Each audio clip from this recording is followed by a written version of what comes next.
Video کے نیچے subscribe کے بٹن پہ کلک کریں، بیل کے آئیکن پہ کلک کیجئے تاکہ ہر نئی ویڈیو کی نوٹیفیکیشن آپ کو مل جائے۔ جو حضرات سنت سے فارغ ہو چکے ہیں قریب ہو کر بیٹھ جائیں۔ آج آپ کے سامنے سورۃ الحجرات کی تفسیر ہوگی انشاءاللہ۔ یہ 26ویں پارے کا سورہ ہے سورۃ الحجرات۔ 3 پو کے قریب یہ سورہ ہے۔ جو حضرات قرآن پڑھنا جانتے ہیں وہ قرآن لے کر بیٹھیں۔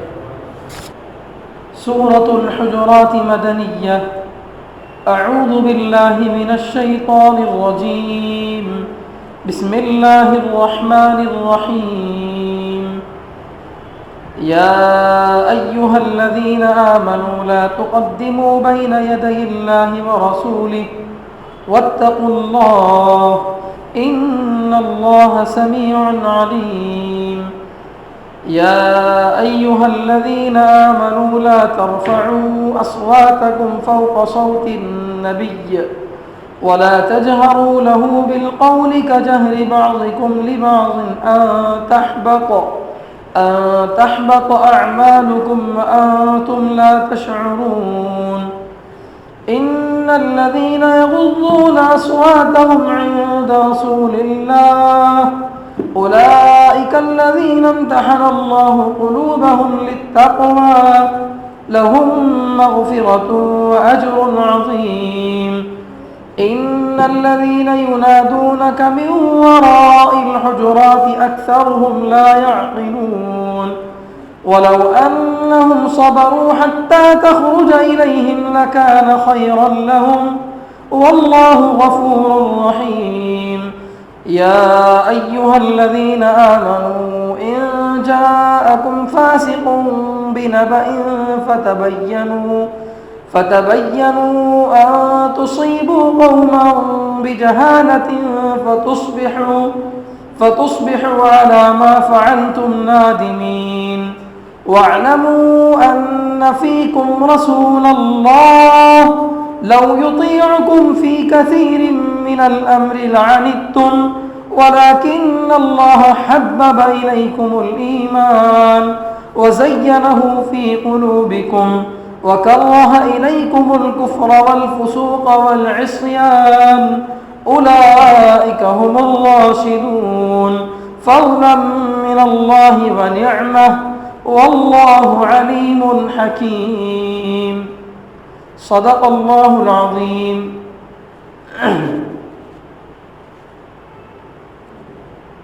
یہ سورۃ الحجرات مدنی سورت ہے اور اس میں 18 آیتیں ہیں اور 2 رکوع ہیں۔ اس سورہ کا ترجمہ کرنے سے پہلے سورہ کے بارے میں کچھ بنیادی باتیں جان لیں۔ اس سورہ میں اللہ تعالیٰ 2 باتیں بتا رہے ہیں۔ پہلی بات، اللہ کے نبی صلی اللہ علیہ وسلم کی عزت کرنا چاہیے، دل سے بھی ظاہر سے بھی، اور جو اس کے خلاف کرتے ہیں، نبی علیہ السلام کی بے ادبی کرتے ہیں، ان کو اللہ تعالیٰ نے جو سمجھایا کہ ایسا نہیں کرنا چاہیے۔ ایک بات تو نبی علیہ السلام کی عزت کرنے کے بارے میں بتایا گیا۔ دوسری بات یہ بتائی گئی کہ مسلمان آپس میں مل جل کر رہیں، آپس میں ایک ہو کر رہیں، اور مسلمانوں کے آپس میں ایک ہونے سے جو چیزیں رکاوٹ بنتی ہیں، مثلا ایک دوسرے کی غیبت کرنا، ایک دوسرے کی چغلی کرنا، ایک دوسرے کو آڑے نام سے پکارنا، یا ایک دوسرے کے بارے میں بدگمانی کرنا، یہ جو چیزیں آپس میں اتفاق کو ختم کرتی ہیں، ان چیزوں کو اللہ نے بتایا کہ یہ کام نہیں کرنے چاہیے۔ اور پھر اللہ تعالیٰ یہ بتا رہے ہیں کہ کسی کو بھی اپنے خاندان کی وجہ سے کوئی بڑا مقام نہیں ملتا۔ اصل بڑا مقام آدمی کو اللہ سے ڈرنے کی وجہ سے ملتا ہے۔ جو اللہ سے جتنا زیادہ ڈرنے والا ہوگا اس کا اللہ کے نزدیک اتنا زیادہ مقام ہوگا۔ پھر آخر میں اللہ تعالیٰ یہ بتا رہے ہیں کہ صرف زبان سے اقرار کر لینا ایمان کا کافی نہیں، دل کے اندر بھی ایمان ہونا ضروری ہے۔ یہ اس پورے سورے کا خلاصہ ہے۔ تو ایک بنیادی طور پر 2 باتیں بتا رہے ہیں، نبی علیہ السلام کی عزت کرنا، مسلمان آپس میں مل جل کر رہنا، یہ جو ہے ابتدائی باتیں ہیں۔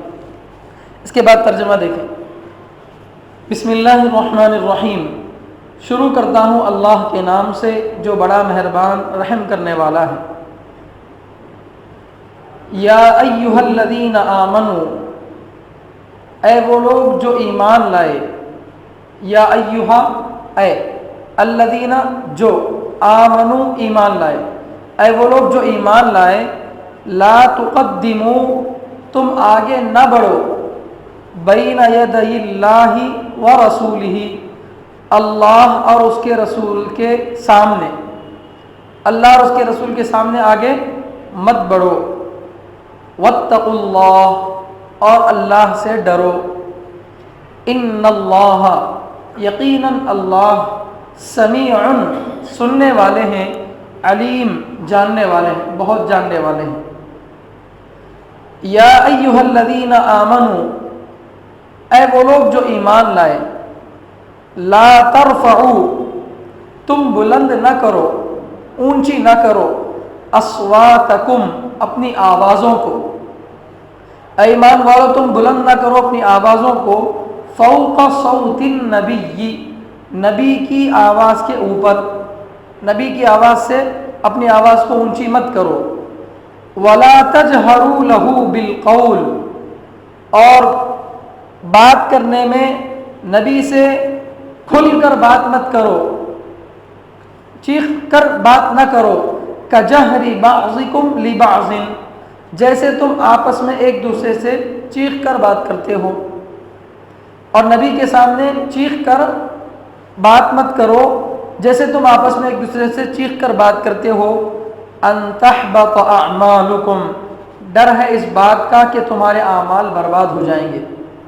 اگر تم ایسا کرو گے تو ڈر ہے اس بات کا کہ تمہارے اعمال برباد ہو جائیں گے، وانتم لا تشعرون اور تم کو محسوس بھی نہیں ہوگا، اور تم محسوس بھی نہ کرتے ہوگے اور تمہارے اعمال ضائع ہو گئے ہوں گے۔ ان الذین یقیناً وہ لوگ جو یغضون پست رکھتے ہیں، کم رکھتے ہیں، اصواتہم اپنی آوازوں کو، عند رسول اللہ اللہ کے رسول کے سامنے، یقیناً وہ لوگ جو اپنی آوازوں کو نیچی رکھتے ہیں، پست رکھتے ہیں رسول اللہ صلی اللہ علیہ وسلم کے سامنے، اولئک الذین یہی وہ لوگ ہیں، امتحن اللہ قلوبہم جن کے دلوں کو اللہ نے جانچا، امتحان لیا، امتحان لیا اللہ نے، قلوبہم ان کے دلوں کا، للتقوی تقوی کے لیے، ادب کے لیے، اللہ نے ان کے دلوں کو چن لیا تقوی کے لیے، ادب کے لیے، لہم مغفرۃ ان کے لیے بخشش ہے، واجر عظیم اور بڑا بدلہ ہے، اور بڑا بدلہ ہے۔ ان الذین یقیناً وہ لوگ جو کہ ینادونک آپ کو پکارتے ہیں، یقیناً وہ لوگ جو کہ آپ کو پکارتے ہیں، من وراء الحجرات چہار دیواریوں کے پیچھے سے، حجرات چہار دیواری، دیوار کے پیچھے سے جو آپ کو پکارتے ہیں، اکثرهم لا یعقلون ان میں سے زیادہ لوگ عقل نہیں رکھتے، ان میں سے اکثروں کو عقل نہیں ہے۔ ولو انہم اور اگر وہ صبروا صبر کرتے، اور اگر وہ لوگ صبر کرتے، حتی تخرج الیہم یہاں تک کہ آپ ان کے پاس نکل کر آتے، لکان خیرا لہم تو البتہ ان کے لیے بہتر ہوتا، تو ضرور یہ ان کے لیے بہتر ہوتا، واللہ غفور اور اللہ بہت معاف کرنے والے ہیں، رحیم رحم کرنے والے ہیں۔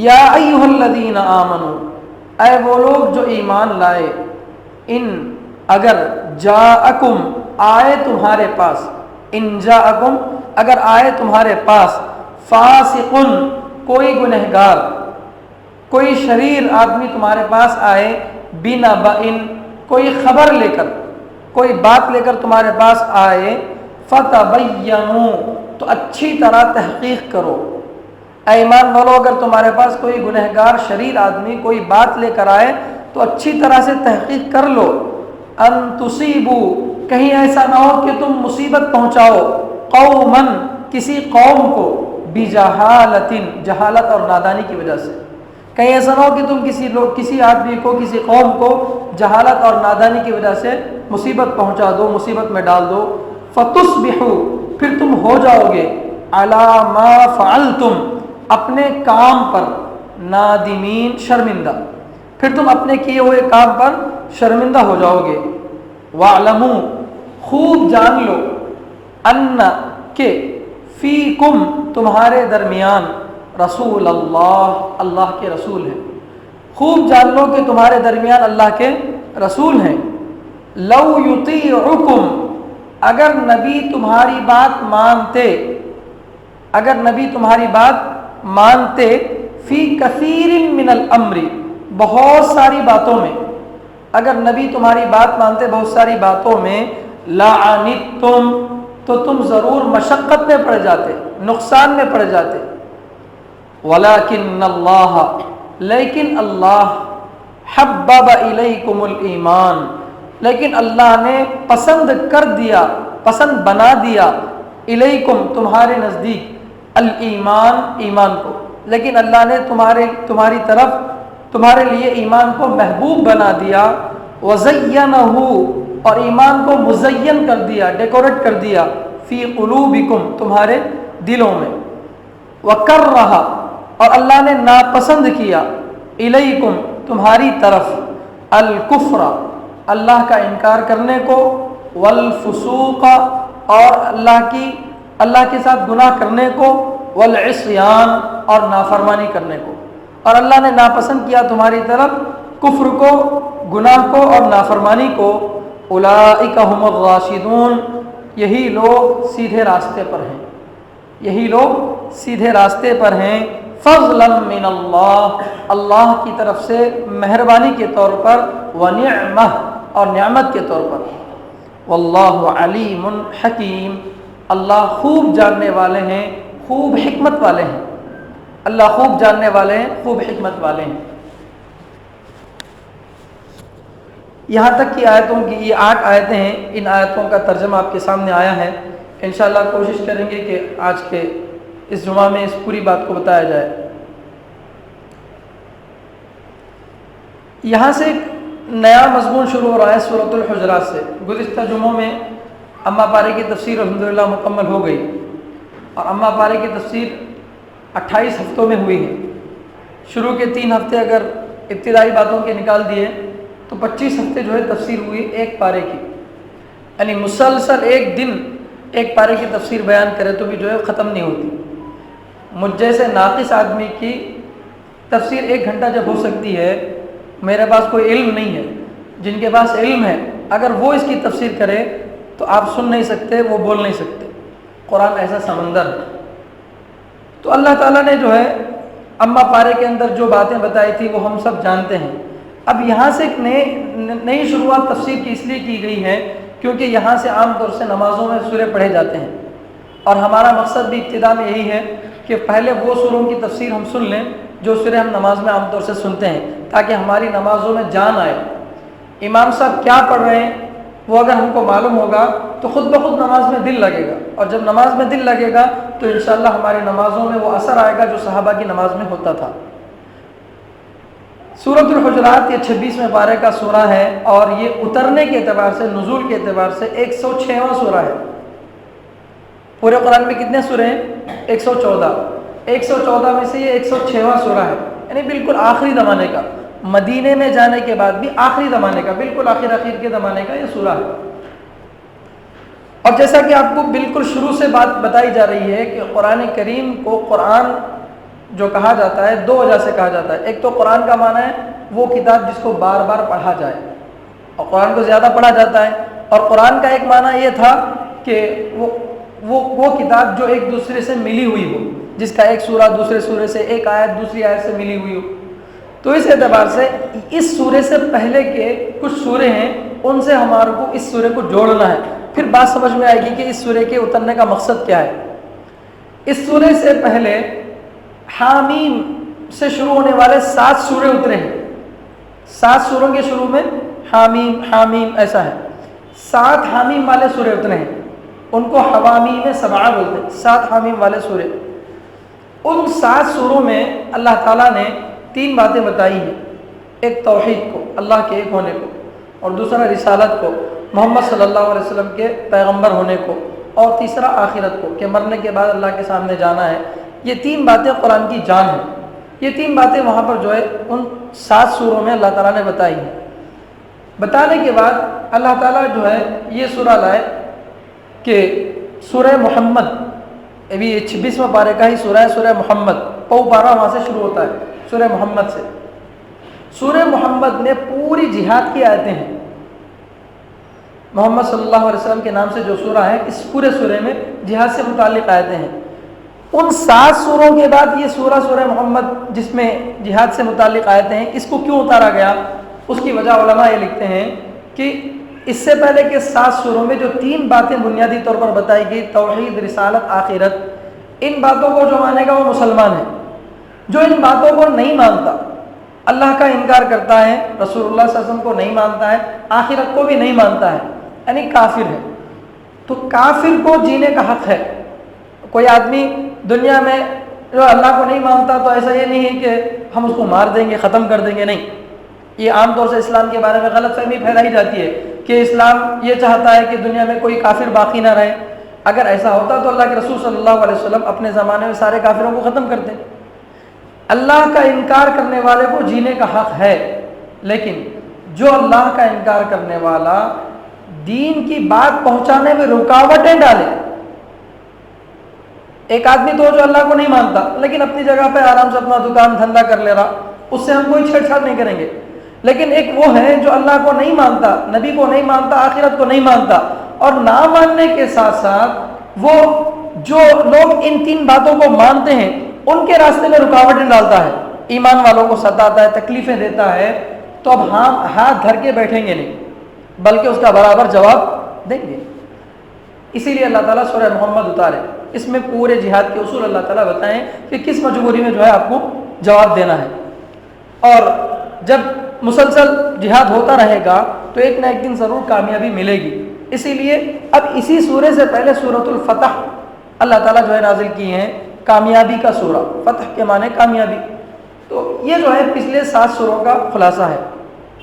تو 7 سوروں کے اندر جو 3 باتیں بتائی گئی تھیں اس کے نافذ کرنے میں کوئی رکاوٹ بن کرتا ہے تو اس سے لڑنا ہے، اور لڑنے کے بعد کامیابی ملے گی.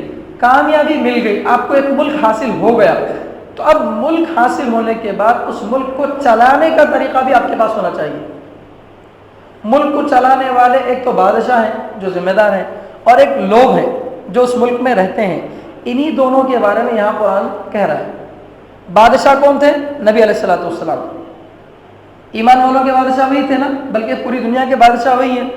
تو اللہ کے نبی صلی اللہ علیہ وسلم جو بادشاہ ہیں، ان کے ساتھ ہمارا کیا برتاؤ ہونا چاہیے، اور رعایا جو لوگ رہتے ہیں ان کا آپس میں کیسے اتفاق قائم رہے، اس کو اللہ تعالیٰ یہاں پر بتا رہے ہیں. اس طرح سے یہ سورہ پچھلے پاروں سے، کئی پاروں سے جڑا ہوا سورہ ہے، کوئی الگ سے نیا سورہ نہیں ہے. اور اس سورے کا ایک شان نزول ہے سورۃ الحجرات کا. حجرات جو ہے عربی میں کہتے ہیں کمرے کو، 4 دیواری کو. ایک کمرہ وہ ہوتا ہے جس کا چھت بھی ہوتا ہے باقاعدہ ایک چھوٹی بیڈ روم کی شکل میں، اس کو عربی میں بولتے ہیں بیت، گھر جس کا چھت بھی ہوتا ہے. لیکن کوئی کمرہ ایسا ہو جس کی 4 دیواریں ہوں، خالی اوپر چھت نہ ہو، جیسے گھروں کا صحن ہوتا ہے. مسجد کا یہ والا صحن ہے، وہ سامنے والا صحن چپل جہاں چھوڑتے ہیں، اس کی 4 دیواریں گھری ہوئی ہیں مگر چھت نہیں ہے اس کے اوپر، اس کو بولیں گے حجرہ، اور اس کو بولیں گے بیت. اسی لیے اللہ کے گھر کو کیا بولتے ہیں؟ بیت اللہ، اللہ کا گھر، کیونکہ اس کا چھت ہے. تو جس کا چھت نہیں ہوتا اس کو بولتے ہیں حجرات. اللہ کے نبی صلی اللہ علیہ وسلم کی 9 بیویاں تھیں، اور 9 بیویوں کے جو ہے 9 مکانات تھے. ویسے اللہ کے نبی صلی اللہ علیہ وسلم کی 11 بیویاں تھیں، مگر 2 بیویوں کا انتقال ہو گیا تھا، اس لیے 9 بیویاں کہہ رہا ہوں میں. تو 9 بیویاں اللہ کے نبی صلی اللہ علیہ وسلم کی تھیں، اور سب بیویوں کا کمرہ مسجد نبوی کے قبلے کی طرف تھا.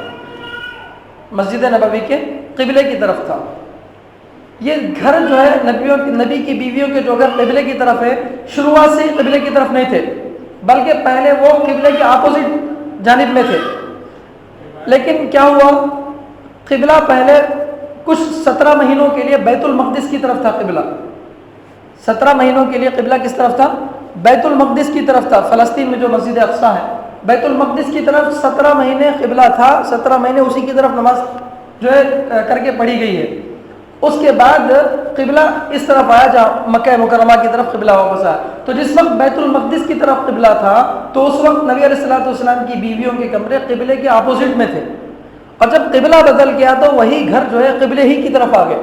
اس طرح سے وہ نبی کی بیویوں کے کمرے مسجد کے قبلے کی طرف میں آ گئے، اور نبی علیہ الصلوۃ والسلام کی بیویوں کے کمروں کا جو دروازہ ہوتا تھا وہ مسجد کے قبلے ہی کی طرف کھلتا تھا۔ اللہ کے نبی صلی اللہ علیہ وسلم اسی سے جو ہے مسجد میں آیا جایا کرتے تھے۔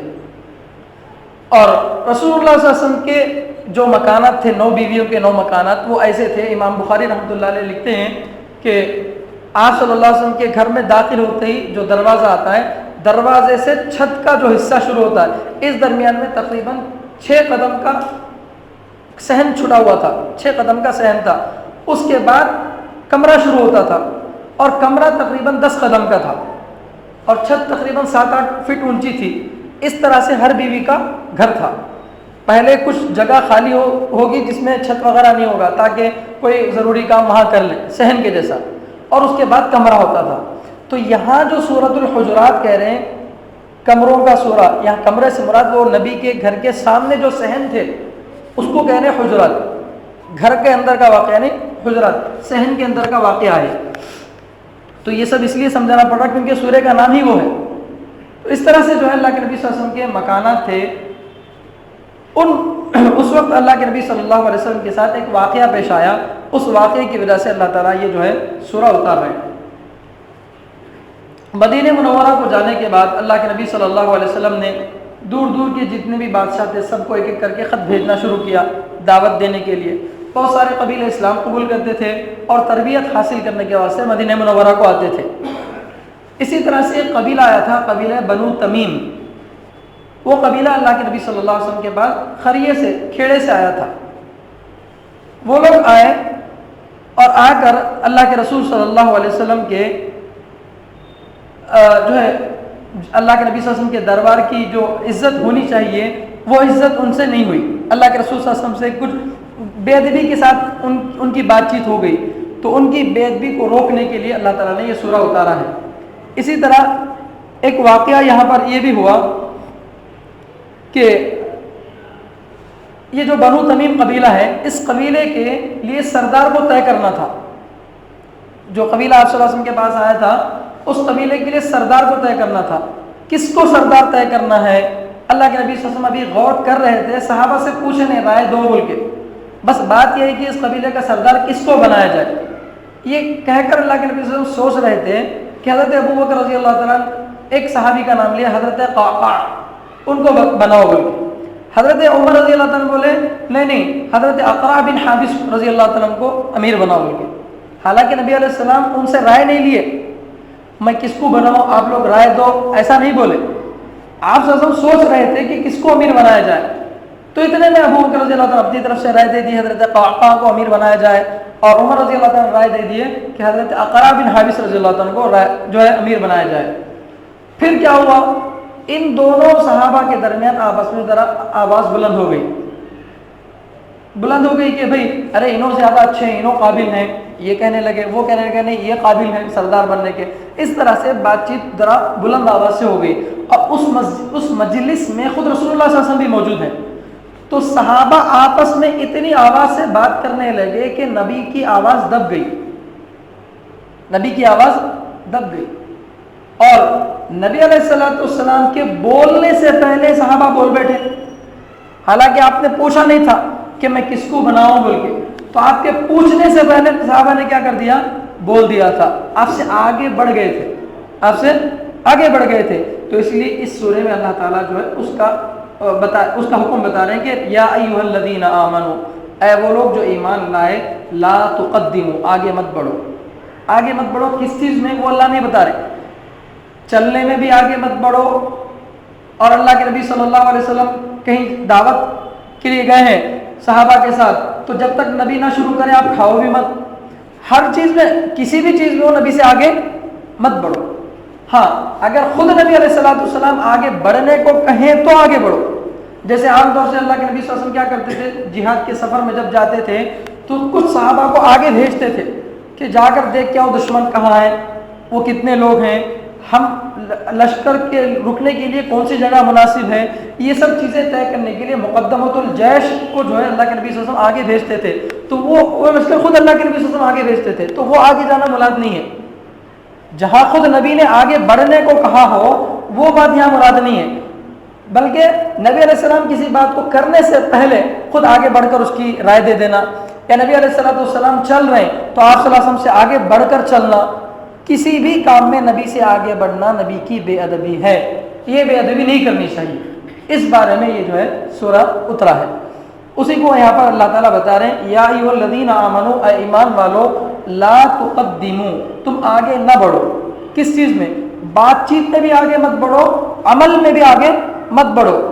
بین یدی اللہ و رسولہ، اللہ اور اس کے رسول کے سامنے، اللہ اور اس کے رسول کے سامنے آگے مت بڑھو. کوئی ہمارے سامنے مسئلہ پیش آ گیا، کوئی بات پیش آ گئی، تو اس مسئلے کا کیا جواب ہے؟ یہ جواب جب تک قرآن سے ہم کو معلوم نہیں ہو جاتا، رسول اللہ صلی اللہ علیہ وسلم کی حدیثوں سے ہم کو معلوم نہیں ہو جاتا، ہم کو اپنی عقل سے طے کرنے کی اجازت نہیں ہے. ایسا رہتا کہ اس کا حکم آپ کو طے کرنے کی ضرورت نہیں ہے. اللہ سے آگے مت بڑھو، رسول اللہ سے آگے مت بڑھو. جب تک خود رسول اللہ صلی اللہ علیہ وسلم نہ کہہ دیں آگے بڑھنے کو، تب تک تم آگے مت بڑھو. تو بات چیت میں بھی آگے مت بڑھو اور چلنے میں بھی آگے مت بڑھو. یہ جو ہے فرمایا گیا. واتقوا اللہ، اور تم اللہ سے ڈرو، اللہ سے ڈرو. کیونکہ تقوی، اللہ کا جو ڈر ہے، یہی چیز اصل ہے جو آدمی کو ہر کام کے کرنے پر مجبور کرتی ہے. ظاہری طور پر جو پابندیاں لگائی جاتی ہیں ان پابندیوں سے کچھ نہیں ہوتا. جیسے اسکول کی ایک پابندی ہوتی ہے کہ بھئی اتنے وقت پہ آنا ہے، اتنے وقت میں جانا ہے، اسکول کا ایک اصول ہوتا ہے. لیکن ان اصولوں پر کون چلے گا؟ جس کے دل میں اللہ کا ڈر ہوگا وہ چلے گا. ورنہ بہت مرتبہ ایسا ہوتا ہے کہ اسکول کو گئے بے وقت اور جا کر غلط سائن کر دیے کہ ہم فلاں وقت پہ آ کے بول کے. کون دیکھ رہا آپ کو؟ وہ دیکھنے والا جب اللہ کا ڈر دل میں ہوگا تو ہی آدمی صحیح سے کام کرے گا. اسی لیے اللہ تعالیٰ حکم دے رہے ہیں اور حکم پر عمل کرنے کا طریقہ بھی بتا رہے ہیں. نبی سے بات چیت میں چلنے میں آگے مت بڑھو. میرے کو کون دیکھ رہا لے، میں آگے بڑھ گیا تو کیا ہوا، ایسا مت سمجھو. اس لیے کہ تمہارے دل میں کس کا ڈر ہونا چاہیے؟ اللہ کا ڈر ہونا چاہیے. اگر دل میں اللہ کا ڈر ہوگا تو تم اکیلے ہوگے تو بھی اللہ سے ڈرو گے. جیسے روزے کی حالت میں اکیلے ہیں، گھر میں ہیں، فریج میں ٹھنڈا پانی ہے، مگر کوئی پیتا نہیں، پی رہا، کوئی نہیں دیکھ رہا، پھر بھی نہیں پی رہا. کیوں؟ اللہ کا ڈر ہے. تو اللہ کا ڈر ہونے کی وجہ سے آدمی غلط کاموں سے رک جاتا ہے. اسی لیے اللہ تعالیٰ حکم دے رہے، حکم دینے کے ساتھ اس پر عمل کرنے کا طریقہ بھی بتا رہے ہیں کہ اللہ سے ڈرو، سارے احکام پر عمل کرنا آسان ہو جائے گا. ان اللہ سمیع علیم، یقینا اللہ تعالیٰ خوب سننے والے ہیں، خوب جاننے والے ہیں. ایسا مت سمجھو کہ یہ واقعہ جو پیش آیا اللہ کو نہیں معلوم، اللہ تمہاری آوازوں کو نہیں سن لیے، تمہیں جو زور زور سے پکارے ان آوازوں کو اللہ نہیں سنے. ایسا نہیں ہے. اللہ خوب سننے والے ہیں، خوب جاننے والے ہیں. اللہ تعالیٰ جو ہے اللہ کی صفت بتا رہے ہیں. علیم اور سمیع کا معنی ہے، سمیع کے معنی ایسا سننے والا کہ آلے کی ضرورت بھی نہ پڑے. انسان کو سننے کے لیے کان کی ضرورت پڑتی ہے، کان میں سننے کی طاقت کی ضرورت پڑتی ہے، لیکن اللہ کو سننے کے لیے آواز کی بھی ضرورت نہیں ہے. اللہ تعالیٰ بغیر کسی آلے کے سنتے ہیں اور بغیر کسی آلے کے جانتے ہیں. ہم کو کسی چیز کی جاننے کے لیے کتاب کی ضرورت ہے، استاد کی ضرورت ہے، بہت ساری چیزوں کی ضرورت پڑتی ہے، لیکن اللہ کو جاننے کے لیے کسی چیز کی ضرورت نہیں ہے. جو بغیر آلے کے، بغیر مٹیریل، بغیر کسی ذریعے کے جانتا ہو وہ ہے علیم. جو بغیر ذریعے کے سنتا ہو وہ ہے سمیع. تو اللہ جو ہے سمیع ہے، علیم ہے. یہ اللہ تعالیٰ جو ہے فرما رہے ہیں یا ایھا الذین آمنوا لا ترفعوا اصواتکم فوق صوت النبی. دوسرا حکم اللہ تعالیٰ دے رہے ہیں. پہلا حکم تو یہ تھا کہ نبی سے آگے بڑھ کر کسی بھی بات میں جواب مت دو. نبی علیہ السلام غور و فکر کر رہے ہیں، تم سے پوچھے نہیں تو تم آگے بڑھ کے مت بولو اور نبی سے آگے بڑھ کر مت چلو. یہ حکم تھا پہلی آیت میں. دوسری آیت میں حکم دے رہے ہیں یا ایھا الذین آمنوا، اے ایمان والو، لا ترفعوا اصواتکم، اپنی آوازوں کو بلند نہ کرو، فوق صوت النبی، نبی علیہ السلام کی آواز سے اوپر. نبی علیہ السلام کی آواز سے اوپر اپنی آواز کو بلند مت کرو. یعنی جب آپ نبی سے بات کر رہے ہو، اوپر والا جو حکم تھا وہ کب تھا کہ ہم نبی سے بات نہیں کر رہے ہیں، آپس میں بات کر لے رہے ہیں. نبی علیہ السلام بیٹھے ہوئے ہیں، ہماری بات نبی سے نہیں ہو رہی، ہم آپس میں بات کر لے رہے ہیں، مگر اتنی زور سے بات کر رہے ہیں کہ نبی کو ڈسٹرب ہو رہا. اس سے منع کیا گیا پہلی آیت میں. اب دوسری آیت میں کیا بتا رہے ہیں؟ جب تم کو نبی سے بات کرنے کی ضرورت پڑے کسی بھی کام میں تو اس انداز سے بات کرو کہ تمہاری آواز نبی کی آواز سے اونچی نہ ہو. تمہاری آواز نبی کی آواز سے اونچی نہ ہو، یہ نبی کی شان میں گستاخی ہے. لا ترفعوا اصواتکم فوق صوت النبی، نبی کی آواز سے اوپر اپنی آوازوں کو بلند مت کرو. ولا تجهروا له بالقول، اور نبی کو زور سے پکار کر چیخ کر مت بلاؤ. کجہر بعضکم لبعض، جیسے تم آپس میں ایک دوسرے کو چیخ کر پکارتے ہو. کیوں؟ ان تحبط اعمالکم وانتم لا تشعرون، کہیں ایسا نہ ہو کہ تمہارے اعمال برباد ہو جائیں، ختم ہو جائیں اور تم کو محسوس بھی نہ ہو. تم کا محسوس بھی نہ ہو. کتنی بڑی بات ہے. نبی کی مجلس میں زور سے بات کرنا اور نبی علیہ الصلوۃ والسلام کو چیخ کر پکار کر کہنا، جس طرح ہم آپس میں ایک دوسرے کو زور سے پکارتے ہیں اس طرح سے جو ہے پکار جو ہے اس طرح جو پکارتے ہیں، ایسا نبی کے سامنے نہیں پکارنا چاہیے. نبی قوم کے ذمہ دار ہیں، بادشاہ ہیں، اللہ کے نبی ہیں، ان کا مقام ان کو دینا چاہیے. ہر آدمی کا ایک مقام ہوتا ہے، اس آدمی کو اس کا مقام ضرور دینا چاہیے. مقام مرتبے کا لحاظ رکھنا ضروری ہے. اس آیت سے بات سمجھ میں آ رہی ہے. تو لہذا مسلمانوں میں جو آپس میں مراتب ہیں، کوئی چھوٹی عمر کا ہے تو بڑی عمر کے لوگوں سے بات کرتے ہو ادب کا خیال رکھے. یہ نہ سمجھے کہ میں علم والا ہوں. نہیں، آپ علم کے اعتبار سے بڑے ہوں گے مگر وہ عمر کے اعتبار سے بڑے ہیں. ان کا مقام کا جو ہے رکھنا چاہیے. اور اسی طرح کوئی بڑی عمر کے ہیں کسی عالم سے بات کریں، یہ نہ سمجھے انہیں ہمارے سامنے پٹا ہے، یہ نہ سمجھے. آپ عمر کے اعتبار سے بڑے ہوں گے مگر یہ علم کے اعتبار سے بڑے ہیں. حضرت عباس رضی اللہ تعالیٰ عنہ سے پوچھا گیا آپ بڑے ہیں یا نبی بڑے ہیں؟ عباس رضی اللہ تعالیٰ عنہ سے پوچھے آپ بڑے ہیں یا نبی بڑے ہیں؟ عباس رضی اللہ تعالیٰ عنہ چاچا ہیں، ظاہر بات ہے وہی بڑے ہوں گے. انہوں نے جواب دیا کہ بڑے تو نبی ہی ہیں، میری عمر زیادہ ہے. بڑے تو نبی ہیں مگر میری عمر زیادہ ہے. سبحان اللہ، کیسا ادب والا جواب ہے. محبت تجھے آداب محبت سکھا دیتی ہے. اگر آدمی کی دل میں صحیح معنی میں محبت ہو تو وہ محبت ہی اس کو آداب سکھا دیتی ہے. تو اللہ تعالیٰ جو ہے فرما رہے ہیں کہ نبی سے جب بات کر رہے ہوں تو اپنی آواز کو بلند مت کرو. یہ جب آیت اتری تو لکھا ہے کہ حضرت عمر رضی اللہ تعالیٰ بہت زیادہ افسوس کرے جن کی آواز اونچی ہو گئی تھی. اور اس مجلس میں جن جن صحابہ کی آواز اونچی ہوئی تھی انہوں نے بہت زیادہ افسوس کا اظہار کیا، رو پڑے. ایک صحابی تھے جن کی آواز فطری طور پر بہت بڑی تھی، انہوں نے پریکٹس کر کے اپنی آواز کو کم کیا. پریکٹس کر کے، محنت کر کے میری آواز بہت زیادہ ہے. یہ بعض مرتبہ آدمی بولتا ہے کیا کرنا میری آواز ہی بڑی ہے. نہیں، اس کو نیچا کرنے کا طریقہ ہے، آپ کو مشق کرنا پڑے گا. یہی بات اب نبی علیہ الصلوۃ والسلام جس وقت موجود تھے اس وقت کی یہ بات تو ہے، لیکن جب نبی علیہ الصلوۃ والسلام نہیں رہے تو اس وقت اس آیت کا کیا فائدہ؟ کیا ایک وقت کے لیے خاص طور پر آیت اتری؟ کیونکہ قرآن کی جو آیتیں اترتی ہیں وہ قیامت تک کے لیے اترتی ہیں.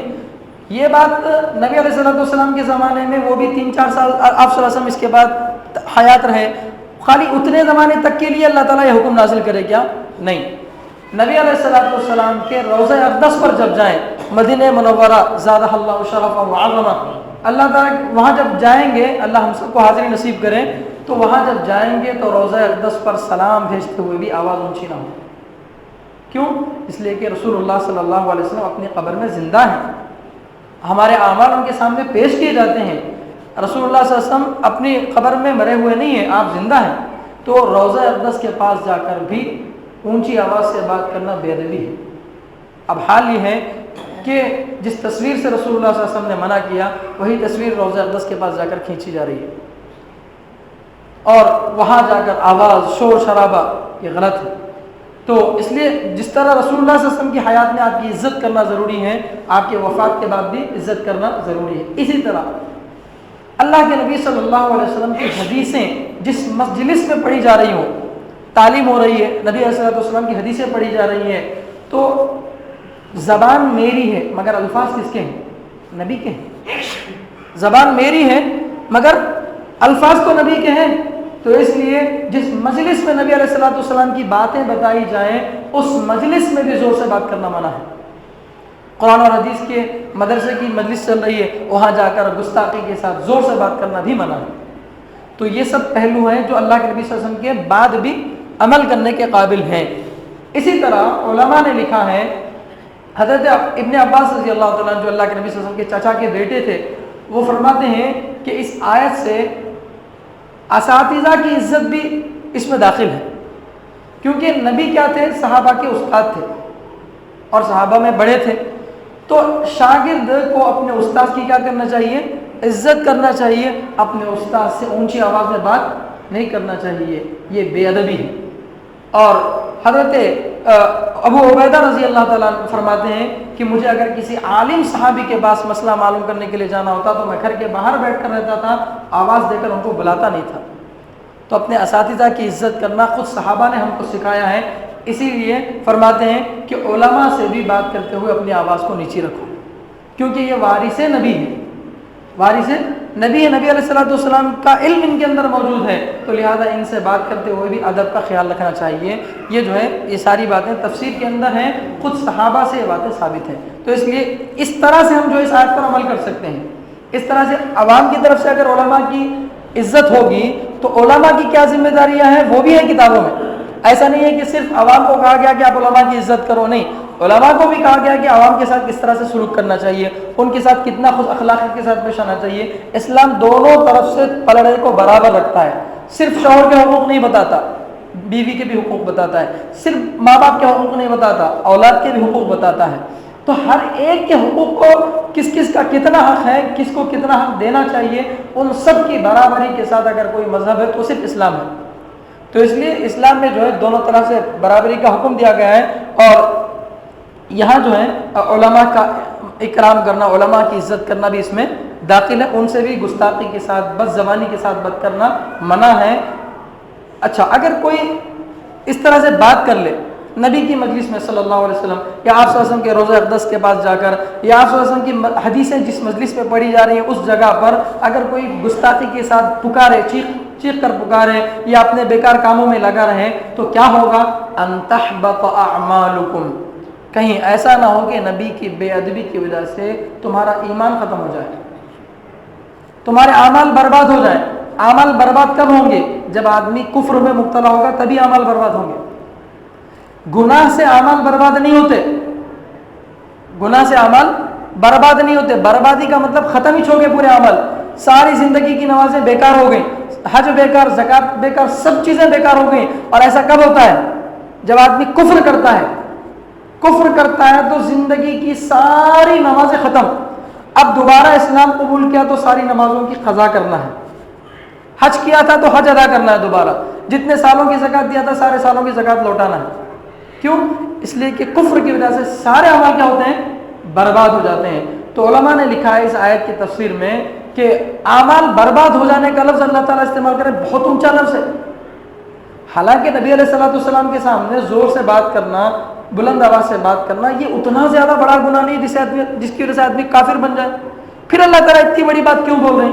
تو اس کا جواب حضرت مولانا اشرف علی تھانوی رحمۃ اللہ علیہ لکھتے ہیں کہ اصل میں بات یہ ہے کہ نبی علیہ الصلوۃ والسلام کی مجلس میں اگر زور سے بات کریں گے، گستاخی کے ساتھ بات کریں گے تو نبی کو تکلیف ہوگی، نبی کو تکلیف ہوگی، اور نبی علیہ الصلوۃ والسلام کے دل کو اگر تکلیف پہنچے اور نبی علیہ السلام کے دل سے آہ بھی نکلے تو آدمی ایمان سے محروم ہو سکتا ہے۔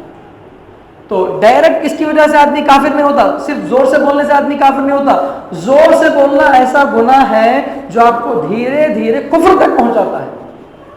اسی لیے فرماتے ہیں کہ علماء کی گستاخی کرنا، علماء کے بارے میں غلط الفاظ استعمال کرنا، یہ آج آدمی ایمان والا ہے، اپنے آپ کو دیندار سمجھ رہا ہے، اس لیے جو ہے جس کے لیے جو چاہے الفاظ استعمال کر رہا ہے، لیکن یہ گستاخی اور بے ادبی ایک دن اس کو کفر تک پہنچائے گی۔ ایسے الفاظ اس کی زبان سے نکل جائیں گے، اسے محسوس بھی نہیں ہوگا کہ میرا ایمان کب رخصت ہو گیا۔ فضائل عمل کے بالکل شروع میں حضرت ذکر رحمۃ اللہ علیہ لکھے ہیں کتنے لوگ ایسے ہیں جو حکومت کی فہرست میں مسلمان ہیں، اللہ کی فہرست میں مسلمان نہیں ہیں، وہ اپنے آپ کو سمجھ رہے ہیں میں مسلمان ہوں بول کے، لیکن وہ اللہ کی فہرست میں کبھی کا کافر کی لسٹ میں داخل ہو گئے۔ کیوں؟ اس لیے کہ علماء کی بے ادبی کرنا، نبی کی بے ادبی کرنا، یہ ایسا بڑا گناہ ہے، اس گناہ کی وجہ سے دھیرے دھیرے آدمی کہاں تک پہنچتا ہے؟ کفر تک پہنچتا ہے، اور کفر تک پہنچے گا تو کیا ہوں گے؟ اعمال برباد ہوں گے۔ اس طرح سے دور کا واسطہ اللہ تعالیٰ بتا رہے ہیں کہ یہ چیز وہاں تک پہنچائے گی، تم کو کفر تک پہنچا سکتی ہے، وَأَنْتُمْ لَا تَشْعُرُونَ، اور تم محسوس بھی نہیں کرو گے۔ حالانکہ جس وقت نبی علیہ السلام کے سامنے زور سے بول رہے ہیں تو ان کو محسوس بھی نہیں ہوگا کہ یہ عمل ہم کو کفر تک پہنچا سکتا کیا بول کے، اور نہ اس نیت سے وہ نبی علیہ السلام کے سامنے زور سے بولے، وہ تو بس ایسے ہی بے تکلف میں بول دیے کہ نبی ہمارے ساتھ ہی ہمارے ساتھ بے تکلف بیٹھتی نہ بول کے جو ہے زور سے بول دیے۔ ان کو محسوس بھی نہیں تھا کہ ہمارے اس زور سے بولنے کی وجہ سے نبی کو تکلیف ہوگی اور نبی کی تکلیف جو ہے ہم کو یہاں تک پہنچائے گی، وہ کہ محسوس بھی نہیں تھا، لیکن اللہ تعالیٰ سمجھا رہے ہیں کہ ایسا نہیں ہونا چاہیے، یہ نبی کی بے ادبی تم کو کفر تک پہنچا سکتی ہے۔ پھر اللہ تبارک و تعالیٰ آگے کی آیتوں میں ان لوگوں کی تعریف کر رہے ہیں جو نبی علیہ الصلوۃ والسلام کی مجلس میں اپنی آواز کو نیچی رکھتے ہیں۔ ان الذين يغضون اصواتهم عند رسول الله اولئک الذین امتحن اللہ قلوبهم للتقوى۔ جیسے کہ میں نے بتایا تھا کچھ صحابہ نے پریکٹس کی باقاعدہ کہ نبی علیہ الصلوۃ والسلام کی مجلس میں آہستہ بات کریں۔ عمر رضی اللہ تعالیٰ عنہ جن کی آواز بہت اونچی تھی اور جو بہت زور سے بات کرنے کے عادی تھے، ان کے بارے میں لکھا ہے کہ وہ اتنی آہستہ آواز سے بات کرتے تھے کہ بعض مرتبہ نبی علیہ السلام کو دوبارہ پوچھنا پڑتا تھا کہ عمر کیا کہہ رہے ہو۔ ابو بکر رضی اللہ تعالیٰ کے بارے میں آتا ہے کہ ابو بکر رضی اللہ تعالیٰ اس آیت کے اترنے کے بعد ایسا بات کرتے تھے جیسے کوئی راز کی بات کر رہا ہو، بالکل راز کی بات کر رہا ہو، دبے الفاظ میں نبی علیہ الصلوۃ والسلام سے بات کرتے تھے۔ یہ صحابہ نے عمل کر کے دکھایا، تو اللہ تعالیٰ ان کی تعریف کر رہے ہیں۔ ان الذین یغضون اصواتهم، یقیناً وہ لوگ جو اپنی آوازوں کو نیچی رکھتے ہیں، عند رسول اللہ، اللہ کے رسول صلی اللہ علیہ وسلم کے سامنے۔ اولئک الذین امتحن اللہ قلوبهم للتقوى، یہی وہ لوگ ہیں جن کے دلوں کو اللہ نے چن لیا ادب کے لیے۔ تقوی سے مراد یہاں پر ادب ہے، ادب کرنے کے لیے اللہ تعالیٰ نے ان کے دلوں کو چن لیا۔ انہی کے دل ادب کے قابل ہیں، اس لیے اللہ تعالیٰ نے ان کے دلوں کو کیا کر لیا؟ چن لیا ادب کے لیے۔ اور لہم مغفرۃ واجر عظیم، صحابہ کے لیے مغفرت ہے اور بہت بڑا بدلہ ہے۔ اللہ تعالیٰ صحابہ کے بارے میں اعلان فرما رہے ہیں کہ ان کے لیے مغفرت بھی ہے، جو چھوٹی موٹی بے ادبی ان سے ہوئی تھی اس کی وجہ سے ان کا مرتبہ ختم نہیں ہوتا، ان کا مرتبہ ختم نہیں ہوتا، اللہ تعالیٰ ان کو معاف کریں۔ لہم مغفرت، ان کے لیے مغفرت اور بخشش ہے، واجر عظیم، اور بہت بڑا بدلہ ہے۔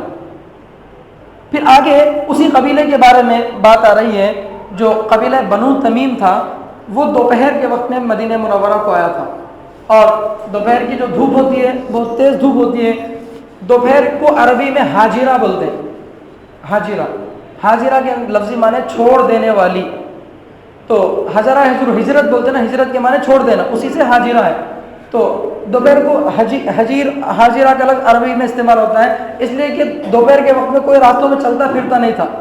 اسی کے حساب سے اللہ کے رسول صلی اللہ علیہ وسلم اپنی کسی بیوی کے گھر میں آرام کر رہے تھے، تو یہ قبیلے کے لوگ آئے قریے سے اور آ کر نبی علیہ الصلوۃ والسلام کی بیوی کے گھر کے سامنے کھڑے ہو کر زور سے پکارنے لگے، یا محمد اخرج الینا، اے محمد آؤ ادھر آؤ۔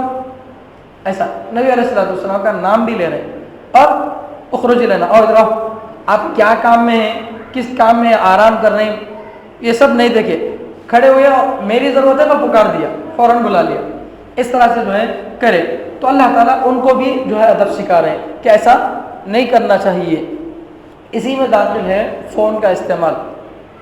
آپ جس آدمی کو فون کر رہے ہیں وہ آدمی اس وقت میں کس کام میں رہتا آپ کو معلوم ہے، مثلا اسکول پڑھانے والا ہے، آپ کو معلوم ہے کہ فلاں وقت سے فلاں وقت تک وہ آدمی اسکول میں رہتا ہے، پھر بھی آپ اس وقت میں فون کر رہے ہیں، تو آپ بہت سے کو مس کال کر سکتے ہیں کہ اگر فارغ ہے تو واپس کریں گے، نہیں، بعض مرتبہ ایسا ہوتا ہے مسئلے معلوم کرنے کے لیے ایسے فون کرتے ہیں، مولانا بھی میرے استاد بھی سامنے بیٹھے ہیں، مولانا کو بھی تجربہ ہوگا اس کا کہ کتنے فون کرتے ہیں لوگ، بار بار فون کر رہے ہیں، پریشان ہو کے فون اٹھائے تو پوچھ رہے ہیں مفتی صاحب جھاڑو چھیے تو وضو ٹوٹتا نہیں ٹوٹتا بول کے۔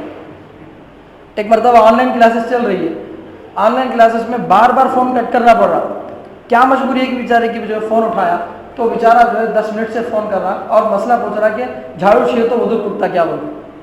تو میں بولا اللہ کے بندے مجھے جتنی دیر فون کرے اتنی دیر میں وضو بنا لینا تھا، اگر ٹوٹ گیا تو وضو ہو گیا، نہیں ٹوٹا تو وضو پہ وضو کرنے سے 10 نیکیاں مل گئی، مگر انہوں کٹ کر رہی، کیا وجہ سے کٹ کر رہی، نہیں اٹھانا تمہیں، اب کیسا نہیں اٹھاتے، کیا واسطے ہے تمہیں، ہماری خدمت کیا واسطے، تو یہ رویہ ہوتا ہے بعض لوگوں کا، یہ نہیں ہونا چاہیے۔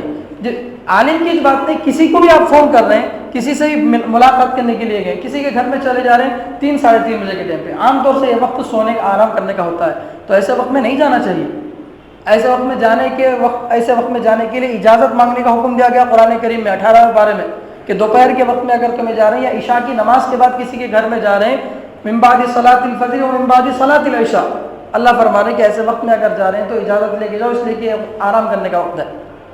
تو یہ جو ہے قرآن کریم معاشرت کے آداب سکھا رہا ہے کہ آپس میں ایک مل جل کر رہنے کے کیا آداب ہیں، کس طریقے سے ایک دوسرے کا جو ہے حق ادا کریں تو محبت بڑھتی ہے، وہ اللہ تعالیٰ بتا رہے ہیں۔ تو وہ لوگ کیا کریں، نبی علیہ الصلوۃ والسلام کا نام لے کر پکار رہے ہیں اور اب بھی چاہو ایسا پکار رہے ہیں۔ تو اللہ کے نبی صلی اللہ علیہ وسلم کو یہ چیز ذرا شاک گزری، آپ بھی انسان ہی تھے، آپ کو یہ چیز کہ بھئی میں قوم ہی کی خدمت کر کے آیا ہوں اور خدمت کے لیے تھوڑی دیر آرام کروں گا تو آگے خدمت کا موقع ملے گا، اسی مقصد سے جو ہے آپ آرام کر رہے تھے، اس میں بھی آپ کو آرام کرنے نہیں دے رہے اور نام لے کر پکار رہے ہیں۔ تو اللہ تعالیٰ اس پر جو آیت اتار رہے ہیں کہ ان الذین ینادونک، یقیناً وہ لوگ جو آپ کو پکارتے ہیں، من وراء الحجرات، دیواروں کے پیچھے سے، یقیناً وہ لوگ جو آپ کو پکارتے ہیں دیواروں کے پیچھے سے، اکثرهم لا یعقلون، ان کو عقل نہیں ہے، بے عقل ہے، ناسمجھ لوگ ہیں وہ، ورنہ اگر ان کے پاس ادب ہوتا، سمجھ ہوتی تو ان کو اندازہ ہوتا کہ بھئی اس وقت نبی علیہ الصلوۃ والسلام آرام کر رہے ہیں،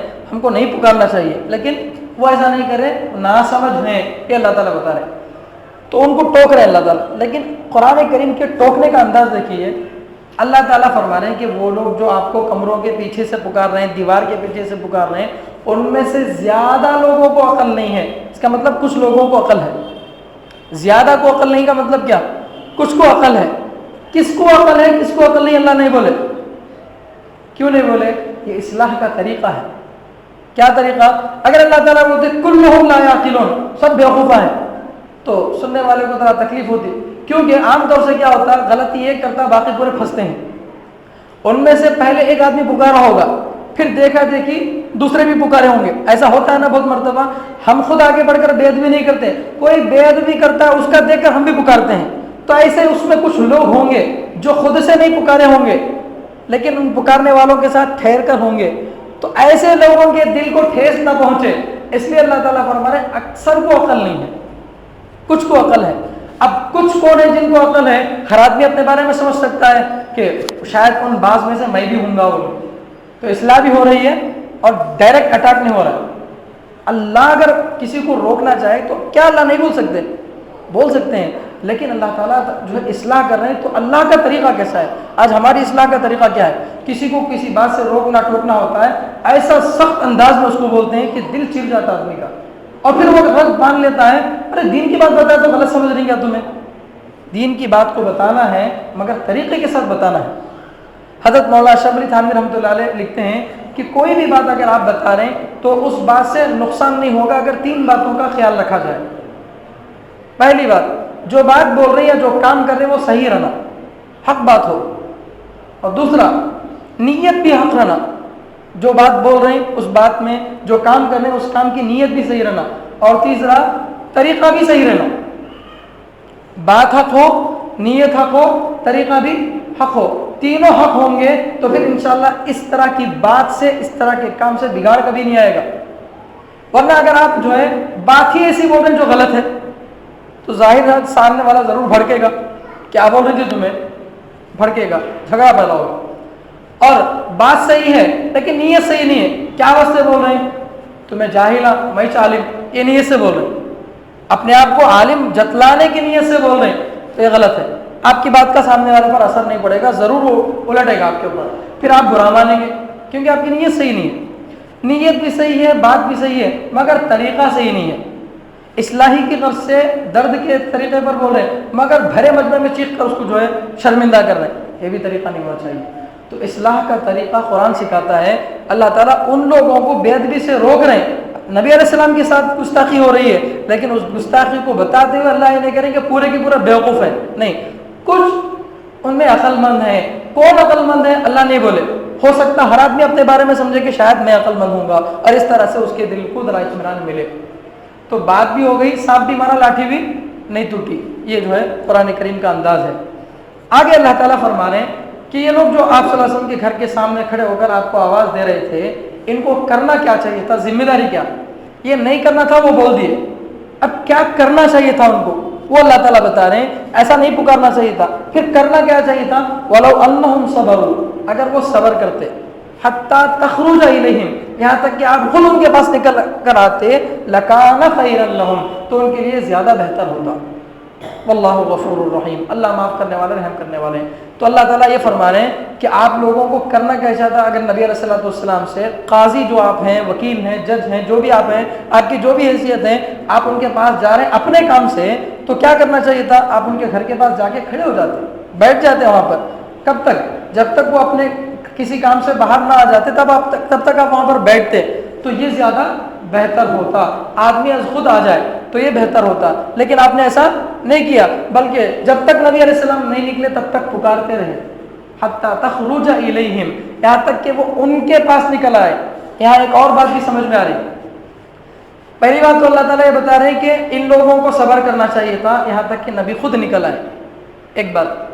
دوسرا، نکلنا دو طریقے سے ہوتا، جیسے میں گھر میں آرام کر رہا ہوں، کبھی باہر اس لیے نکلا کہ میرا کوئی ذاتی کام تھا، آپ مجھے دیکھ لیے، مولانا ایک مسئلہ پوچھنا ہے، یہ نہیں، بلکہ میں آپ ہی کے لیے نکلنا، آپ کے لیے ہی نکلنا، تو آپ مجھ سے بات کریں گے۔ سمجھ میں آ رہی بات؟ صرف نکلنے سے پکڑ لینا نہیں، آدمی اب نکلا رہے پکڑ لیں گے، یہ نہیں، بلکہ وہ گھر سے نکلے تو بھی آپ کے لیے نکلے۔ اسی لیے اللہ تعالیٰ یہ بات سمجھانے کے لیے الیہم بول رہے ہیں، حتی تخرجا، یہاں تک کہ آپ خود نکلے، الیہم، انہی کے لیے نکلیں۔ ہاں، کیا بھائی تمہارا کیا کام ہے بول کے اگر آئے تو آپ کو کیا کرنا چاہیے؟ بولنا چاہیے۔ بہت مرتبہ ایسا ہوتا ہے کہ قاضی کے پاس چلے گئے، بڑے لوگوں کے پاس چلے گئے، وہاں انہوں جو ہے ہمارے کو پلٹ کر نہیں دیکھ رہے ہیں، مدرسے کے استاذ ہیں، پرنسپل ہیں، کالج کے کوئی بھی ہیں، بیچارے مصروف رہتے، کسی نہ کسی کام میں رہتے ہیں۔ اب آپ وہاں جا کے بیٹھے، گھنٹے سے بیٹھے، آپ دیکھتے نہیں، آپ کو کون بیٹھے بولے وہاں پر؟ آپ کو کوئی بولے نہیں نا زبردستی بیٹھنے کے لیے، ان کا کام ہے، وہ اپنے کام میں مصروف ہیں، جب تک وہ اپنا کام فارغ کر کے آپ کے لیے نہیں آتے آپ ان کو برا بھلا نہیں بول سکتے، وہ اپنے کام میں ہیں، ان کو اسکول جس کام کے لیے رکھی ہے اس کام میں ہے وہ۔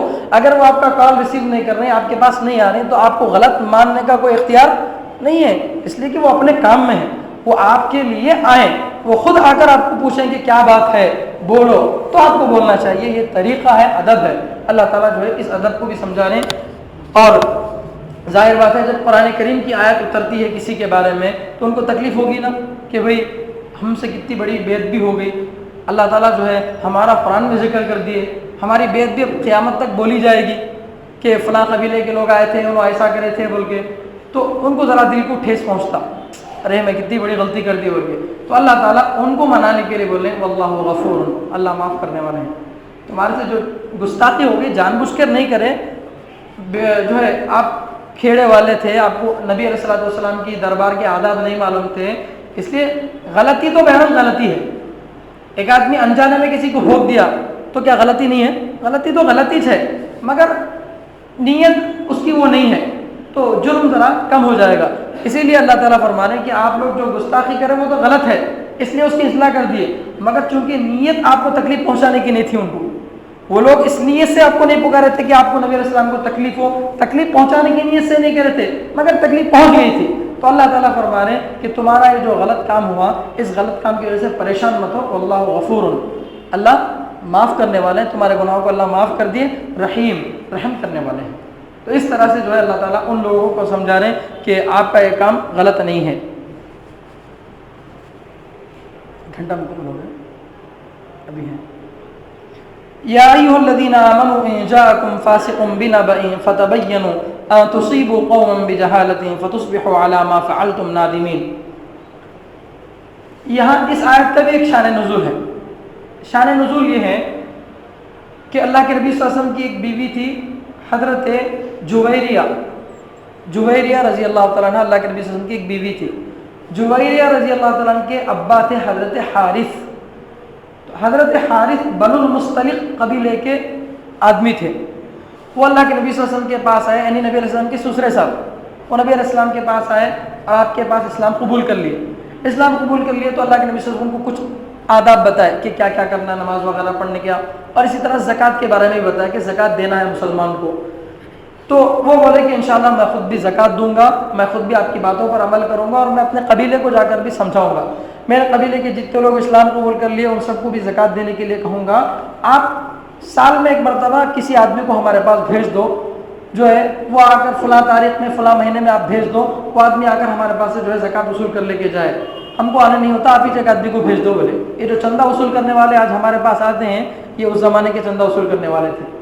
ان کو حقیر مت سمجھو. اگر صحیح معنی میں مدرسہ چل رہا ہے, اس کا چندہ وصول کرنے والا جو آتا ہے, آج اللہ معاف فرمائے بہت سارے جو سفیر ہوتے ہیں ان کو بڑی حقیر نگاہ سے دیکھتے ہیں, حالانکہ ان میں کچھ ایسے علماء ہوتے ہیں جو اپنی جگہ کے بہترین عالم ہوتے ہیں, لیکن مدرسے والے ان کو بھیج رہے ہیں, وہ مجبوری میں آتے ہیں.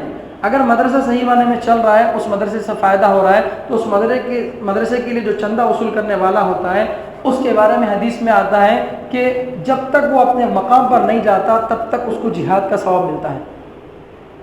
جہاد کا ثواب ملتا ہے, مشکاہ شریف کی روایت ہے. تو اس لیے صحیح جو سفیر ہوتے ہیں ان کی عزت کرنا چاہیے, ان کو جو ہماری زکوٰۃ وصول کرنے کے لیے ہیں ان کو اپنا محسن ماننا چاہیے کہ صحیح جگہ پر پہنچانے کے لیے خود آئے. تو اللہ کے نبی صلی اللہ علیہ وسلم سے وہ درخواست کرے کہ آپ ایک آدمی کو بھیج دیجئے. تو وہ اللہ کے نبی صلی اللہ علیہ وسلم ٹھیک ہے بول کے وہ چلے گئے. حضرت حارث رضی اللہ تعالیٰ جا کر اپنے قبیلے کے اندر اسلام کی محنت کرے, بہت سارے لوگ اسلام قبول کر لیے اور سب کی زکوٰۃ کا مال جمع کر لیا. اللہ کے نبی صلی اللہ علیہ وسلم وعدے کے مطابق ایک صحابی کو جو ہے, غالباً حضرت عقبہ رضی اللہ تعالیٰ عنہ تھے, ان کو جو ہے بھیجے کہ جاؤ ان کی اس قبیلے کی زکوٰۃ وصول کر کے آؤ. یہ جو صحابی اللہ کے نبی صلی اللہ علیہ وسلم کی طرف سے گئے تھے, اس صحابی کی اور اس بنو المصطلق کی پہلے سے ایک دشمنی تھی. اس جانے والے صحابی کی اس قبیلے کی پہلے سے آپس میں دشمنی تھی.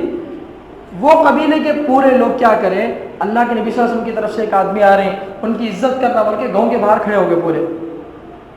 انہوں آئے, اکیلے آدمی تھے, دیکھے کہ گاؤں کے باہر اتنے لوگ کھڑے ہیں, پکڑ کو مارتی میرے کو.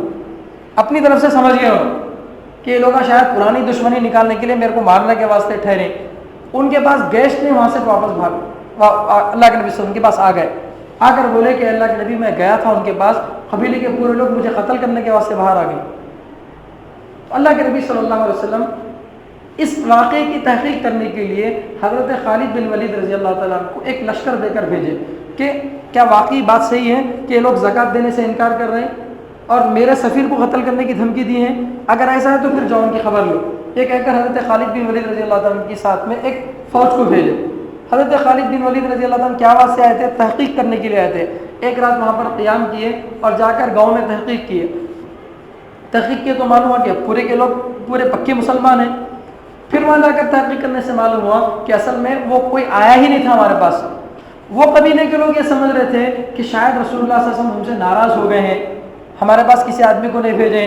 تو اس مقصد سے وہ لوگ بھی جو ہے نبی علیہ السلام سے ملنے کے لیے آ رہے تھے. حضرت خالد بن ولید رضی اللہ عنہ راستے میں ملے ان کو, تو وہ لوگ بھی آ رہے تھے, حضرت خالد بن ولید رضی اللہ تعالیٰ بھی راستے میں مل گئے. تو معلوم ہوا کہ بات کچھ اور ہی ہے. وہ جو صحابی آ کر نبی علیہ السلام سے بولے وہ کچھ بات الگ تھی اور یہاں ہوا کچھ اور تھا. تو اللہ تعالیٰ جو ہے فرما رہے ہیں کہ ایسی کوئی بات آپ کے سامنے آ کر بولے تو ذرا تحقیق کر لو. کسی بھی بات کے بارے میں, خاص طور پر بڑی بڑی باتیں, جنگ سے متعلق بات ہے, مسئلے مسائل سے متعلق کوئی بات ہے, تو ایسی باتوں میں سنتے ہی ایک طرف کی بات سن کر یقین مت کرو. ایک آدمی آپ کے پاس آیا کہ فلاں آدمی میری ایک آنکھ پھوڑ دیا ہے, تو آپ فوراً یقین مت کرو, ہو سکتا ہے یہ آنے والا اس کی 2 آنکھیں پھوڑ کے آ رہے ہیں, کیا معلوم. اس لیے فوراً ایک طرف سن کر فیصلہ نہیں ہوگا. تو اللہ کے نبی صلی اللہ علیہ وسلم بھی ایسا فیصلہ نہیں کرے, تحقیق کے لیے بھیجے تھے. تو اللہ تعالیٰ جو ہے ایمان والوں کو کہہ رہے ہیں کہ ایسا ہی اگر تمہارے پاس کوئی غلط آدمی, اب یہاں پر فاسق کا لفظ استعمال ہو رہا, فاسق کے معنی گنہگار آدمی, شریر آدمی.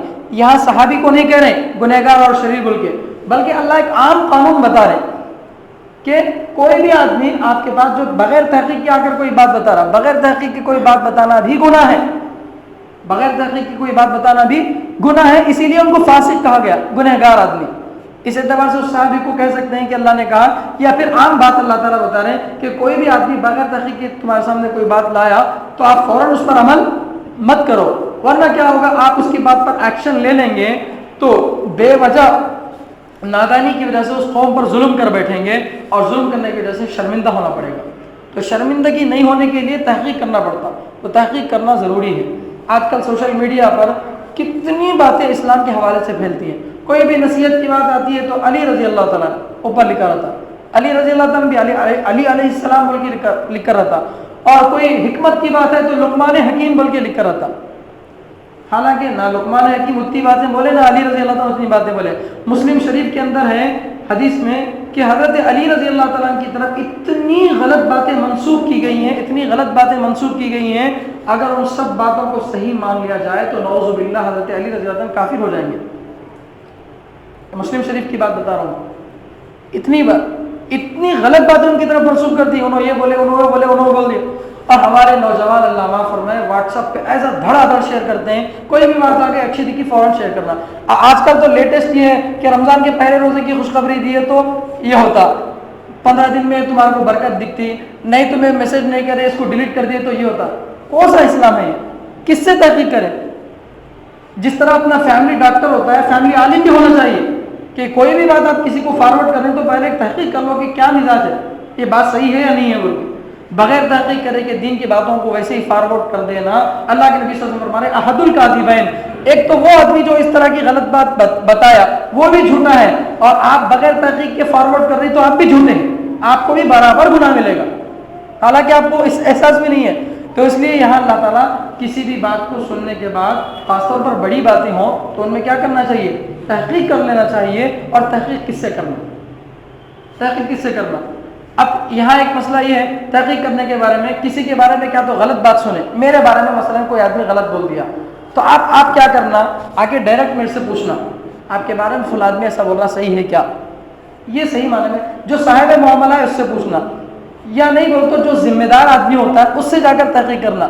ہم کیا کرتے ہیں؟ تحقیق کرتے ہیں، پورے گاؤں سے تحقیق کرتے ہیں. جس آدمی کے بارے میں بات بولی کہ اس سے نہیں پوچھتے تمہیں ایسا کریں کیا بول کے، اس کو چھوڑ کے سب سے پوچھتے. اب ہر ایک اپنی اپنی رائے دیتا اور دماغ خراب کر لیتے.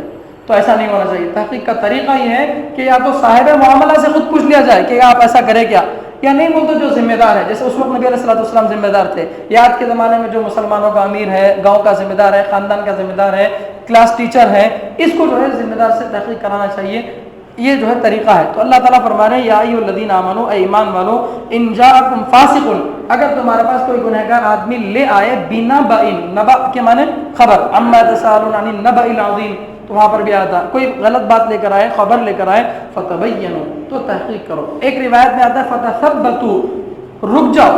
کوئی بھی غلط بات آئے تو فوراً اس پر ایکشن مت لو، کچھ تھوڑی دیر کے لیے وقفہ کر لو کہ کیا ہے اس کی حقیقت سامنے آ جائے، تب تک کے لیے غور و فکر کرو. ان تصیبوا قوما بجہالۃ، کہیں ایسا نہ ہو کہ کسی قوم کو تم مصیبت میں ڈال دو جہالت کی وجہ سے، نادانی کی وجہ سے، فتصبحوا علی ما فعلتم نادمین، پھر اپنے کام پر تم شرمندہ ہو جاؤ گے. اور آگے کی آیت ہے اسی سے متعلق ایک آیت ہے، بات لمبی ہو رہی ہے، انشاءاللہ آئندہ جمعہ جو ہے اس کو بتایا جائے گا. اللہ تعالیٰ سے دعا ہے کہ اللہ تعالیٰ نے جو کچھ تفسیر میں سنا گیا اس پر عمل کرنے کی توفیق عطا فرمائے. اللہ قرآن کریم کی محبت ہمارے دلوں میں پیدا فرمائے. سبحان اللہ.